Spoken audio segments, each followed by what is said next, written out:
Hi and welcome back. Today we're gonna make a positive video about Destiny because I've been playing quite a bit of Heresy and the new sundered doctrine dungeon and I quite enjoy it.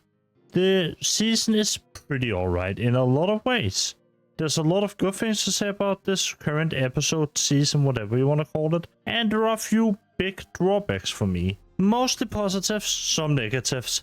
Let's just get right into it. The singular best thing about episode Heresy is that it is pretty good story-wise. The story is actually really interesting, as it usually is when it's featuring the Hive. The Hive in this case are trying to do some weird things aboard the Dreadnought. I'm not going to spoil too much, but it genuinely has caught my attention. I think it's pretty good. It's really well written in most cases. I think the dialogue itself is awesome when it's there, but we'll get into more of that later. It is, overall, really nice. It is one of those things where in the last few episodes, Revenant and Echoes, they have been pretty badly told. Both the way that the story was sort of given out, but the entire point of the story didn't make any sense, or it was just kind of boring. This one is not. This one is actually really cool. In one of the first things that happens in the episode, a certain character that we all know dies. Or well, we think they die. It is actually one of the moments in the story, this episode, that I have a lot of issues with. Not because the character dies, I think that is given the story stake.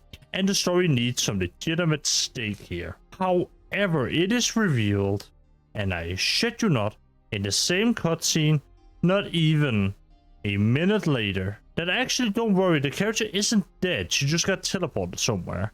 It is not that great. That is like the biggest down point so far for me on the story, because it sort of takes you out of it a little bit, you know? It's like the old cartoons back in the day. If you've watched Scooby-Doo, you've probably seen that thing where somebody gets hurt or something happens and then it's revealed as it happens that actually, don't worry, they are completely fine. And what ends up happening is that it takes all of the tension out of the story almost immediately. And when it takes all of the tension out, it also takes all of the reasons why I would care out. The question very quickly becomes, why would I care about a story that has no stakes? And it sort of took me there. They have won me over throughout the last few story segments of Act 1 here. I think they are pretty alright. They are completely fine. I'd call them above average, like even above a lot of the seasonal stuff we've gotten. They are pretty good. And the seasonal content so far, being the Nether and the Nether Explorer, is really cool. The Nether is an activity that sort of builds on that roguelike thing we have been getting a lot of, where you explore the Dreadnought, and as you go on, you get different upgrades, and kind of similar thing that you do with deep dive, so you get all these upgrades and all these buffs that do all sorts of different things, and it's nice. The biggest change is that it is heavily focused on exploration. There's a bunch of secret events and triggers and things that can happen. So you might be running around the Dreadnought, you're exploring. Everything is going great until you find a taken pop and you wonder, what? Why is that light there? So you start shooting it and it starts to spew out enemies.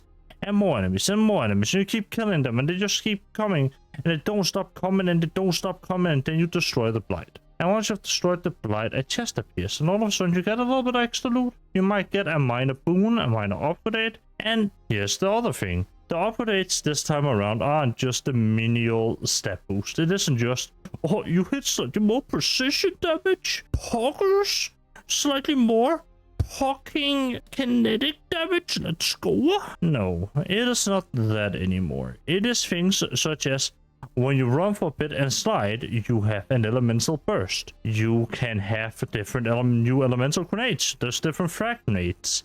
And yes, they do stack. So let's say you get the frag grenade, like they have the space frag grenade, you get that. And then you get the frag grenade, and then you get the void frag grenade on finisher. Then finish it, some thrall, random thrall.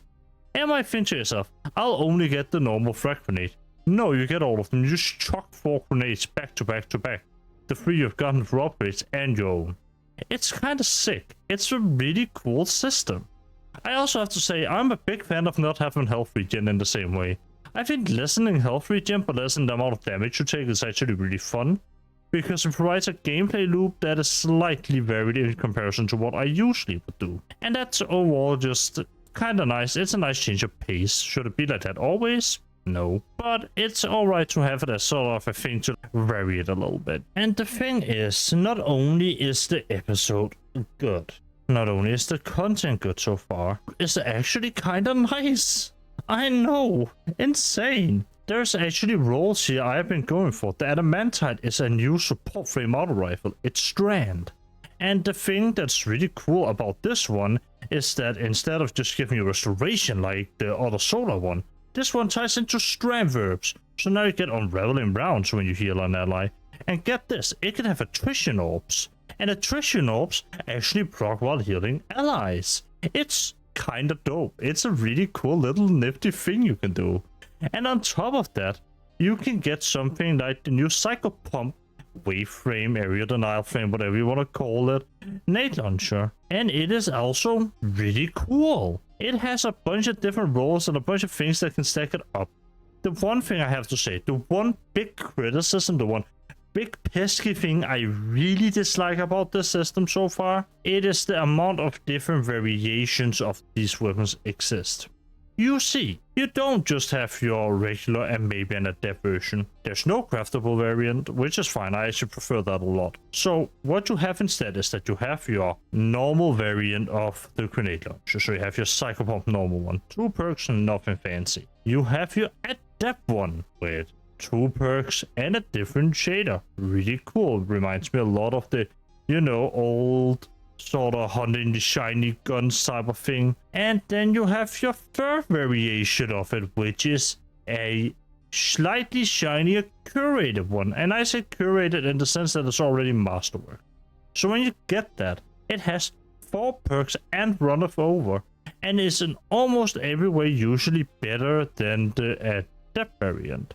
Now I have heard some people say that you can get adept masterwork guns. I have not seen one drop. I don't know if I'm just unlucky, but I haven't seen it myself. I haven't seen the 4 perk adept. Maybe it exists, maybe it doesn't. It is an enigma for me. However, I think that is just a little bit too much on the side of just giving me variations. I criticized last episode for not having any level of that. I think it's great to have a shiny roll, something that has a different shader, maybe it's an adept, that sort of thing I love. I think that's cool. But just give it the double perks, man. We don't need the RNG on top of RNG on top of RNG. And to those people who say, oh, but having craftables would fix that. It wouldn't. The thing about craftables is that if I had that, then I wouldn't care about mostly anything else other than just getting the patterns. And here we don't have to care about the patterns as much, we have to care about the roll, which is what I personally prefer. And that leads me into the other criticism I have. Now, I was sort of hinting towards it, but when you start up this episode for the first time, you might be greeted with a little screen that tells you, hey buddy, there's no dialogue lines. You might be wondering to yourself, but I just heard somebody talk. And you're right, you did hear somebody talk, because this season has Drifter, this episode. And Drifter's VA is absolutely fantastic. One of the best VAs in the industry, in my opinion. I fucking love the Drifter's character. I love how he's played. I love everything about the Drifter. However, there is this little big catch, which is that this episode was made during the VA strike. So a lot of the other voice actors, such as Salone, just straight up doesn't have any dialogue lines, and it just cuts out. Just silence. You have to go into the settings to turn on the subtitles if you want to see what is going on. And it is such a shame, because for once we actually have a really interesting story being told in Destiny, past the Witness, that isn't like a big part of an expansion. And then it's been hampered by no voice lines. It is like we can't catch a full win here. This is like halfway there. We are so close to being almost perfect for an episode, at least as good as we can be, and yet we have been hampered by the fact that there's no VA. That being said, it is still pretty good. The artistic route of armor and such is also pretty good. I'm not gonna say I'm a big fan of the armor, I'm not. However, I have to say the way that the weapons are designed, both the exotic, really weird looking weapons we've gotten, And they're sort of different, just normal legendary rolls. They're cool. They're really good looking. And that is pretty much what I have on the heresy stuff. We also, however, got 2 more things to talk about in this video, because we still have a dungeon I haven't talked at all about, so let's get into Sundered Doctrine. With the launch of Heresy began the prep work for the next dungeon race. The dungeon started after the first week of Heresy during the Friday, and it was the race for Sundered Doctrine. It is the first time since Salvation's Edge we have seen the red being the main focus in terms of enemies in a contest mode, raid or dungeon. It was one of those things where I was fairly sure I was gonna get my ass kicked. But it has been honestly one of the best contest mode experiences I have had. It is a really solid dungeon, and it's a really fun dungeon that does a bunch of unique things, and we're gonna talk a little bit about it. So, the Doctrine, in my opinion, is pretty solid all around. In the dungeon you have a couple of different mechanics. Most of them revolve around some sort of riddle and understanding symbols and a little bit of lore. And the mechanical difficulty varies a lot. I feel like some of them are good, some of them are bad, in the sense that at least for the third encounter in the dungeon, that is not that hard to figure out once you know what you're doing. It is really simple, honestly. And it's not that that is a big criticism, that's just me saying that in comparison to the rest of the dungeon, I feel like the last encounter side kinda, you know? It's not bad, it's not good, it just exists. The dungeon itself, though, on contest was really fun, because not only is this a really hard dungeon in the sense that the enemies actually kind of hurt and they were kind of scary, it showed me a new way of playing Warlock, which I didn't know I liked, and it's just overall a pretty fun experience. I can't really say a lot about it without spoiling a lot, but I can say, if you like things that involve the Disciple, we have the pyramid weapon design back. We have the design of the entire dungeon being the same as Rogue's pyramid ship, because it literally takes place in Rogue's pyramid ship. The story of the dungeon seems pretty good. And I can say safely, the exotic that we get from this dungeon is, in my opinion, one of the coolest, most unique pieces of loot we have gotten so far in Destiny. It is a heavy linear fusion rifle. Its catalyst gives it bait and switch. And on top of being that, it also has this amazing little side thing where if you hold reload, you spawn a turret. And that turret is a guided missile turret. So you give it a rough area where it needs to fire and it will fucking fire there. It will blow that area up harder than I can blow anything up. It is insane. No cluster bombs has shit on this thing. It is really cool. I'm not sure how good this is. Overall, I think it's kind of in the middle category of an exotic, where it's really cool. It might have some niche uses, but currently it has been outclassed by Queensbreaker.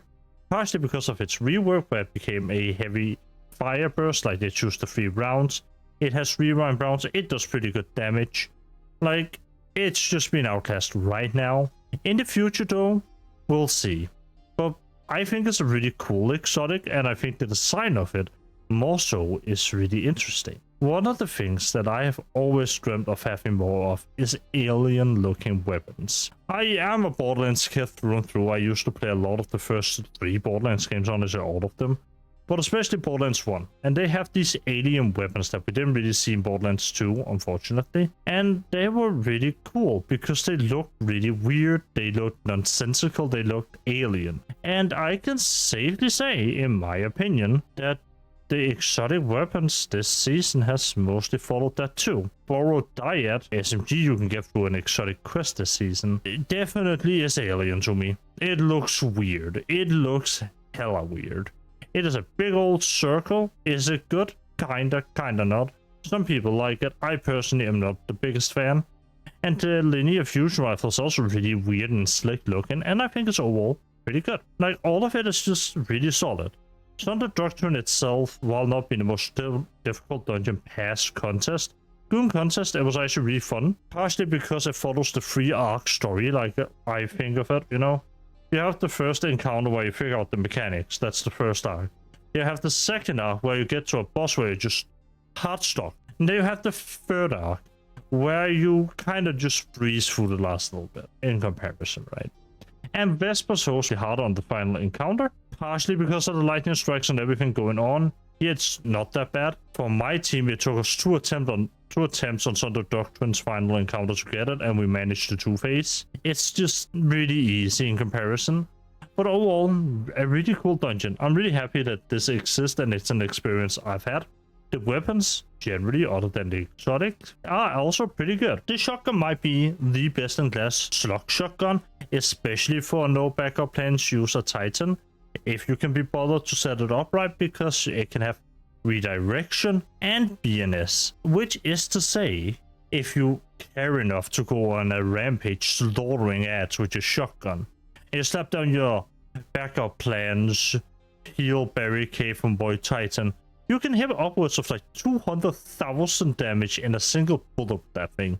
It is a damage monster. However, it requires a little bit of build-up. There's also the hand cannon, which I really like. It is a double fire heavy burst hand cannon, kind of like Borden's Slawer. And it has this really cool effect that when you hit a red bar enemy, a minor enemy, it explodes. It's like having explosive payload on them, and like the effect changes depending on the tier of target. That also applies to the trace rifle, which also have detonator beam, and shoot to loot, which is like the combo I am searching for right now, because I think on a Cenotype order that could be really nice. And like there's a lot of these like combos that I really like on these guns. I think they're almost universally, other than maybe the Scout, I like really like all of them. Again, I think it is slightly worse in terms of like the weapons. They're slightly worse than Vesper's, but that's mainly because of Vesper's Hope, when it came out, had the best in class DPS, one of the best fusions, one of the best feeling auto rifles in my opinion. It was just Vesper's Host loot was overall just a clean slate of some of the best weapons I've played with.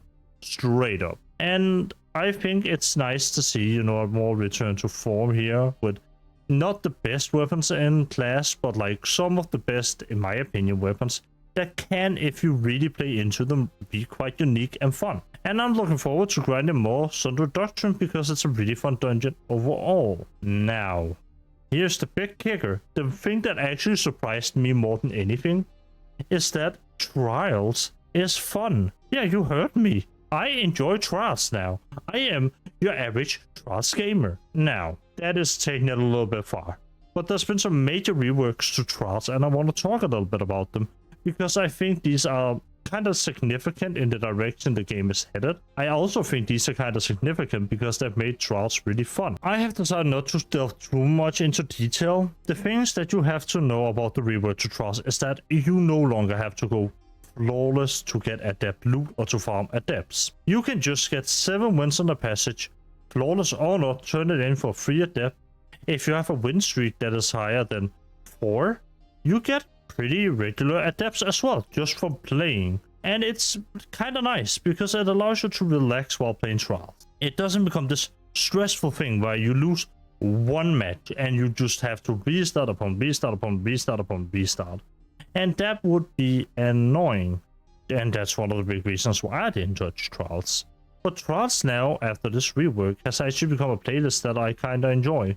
It is kind of vibey. Now, I am by no means the best PvP player, but even I managed to get some pretty good wins in the last weekend. And I think it's overall just a really fun experience because of that rework.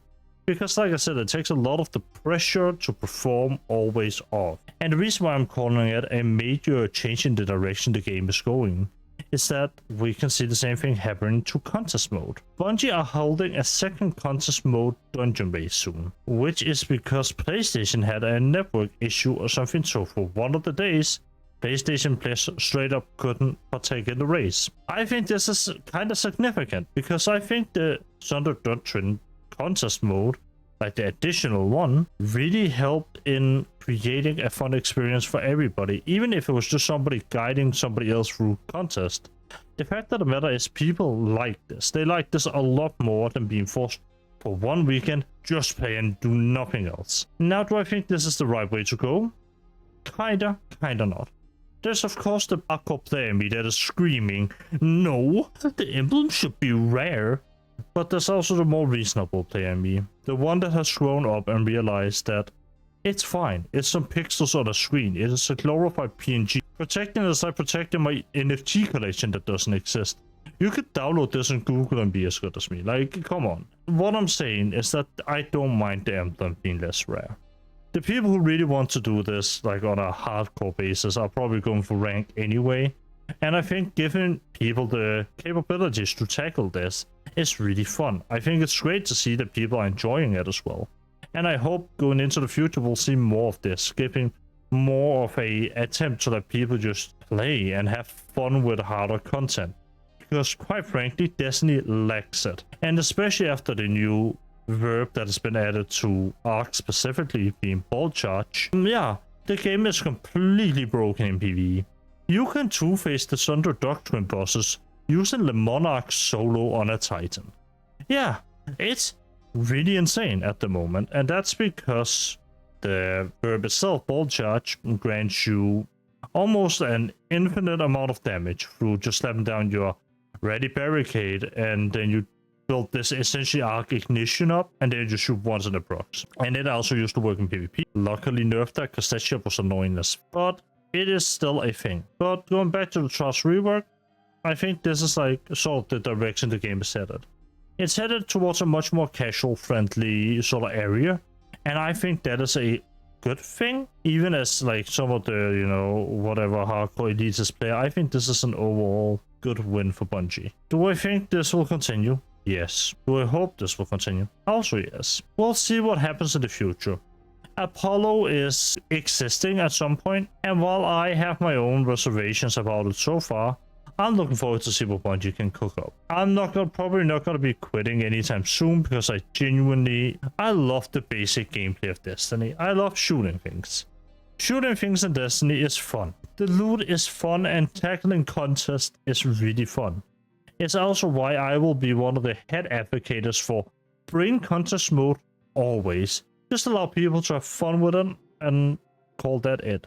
Because contest mode is really fun. And if nothing else, the game is meant to be fun. And I think if it can be fun and challenging, why not do it? And I think contest is that. With that being said, I hope you've enjoyed what you've seen. And I'll see you all in the next one.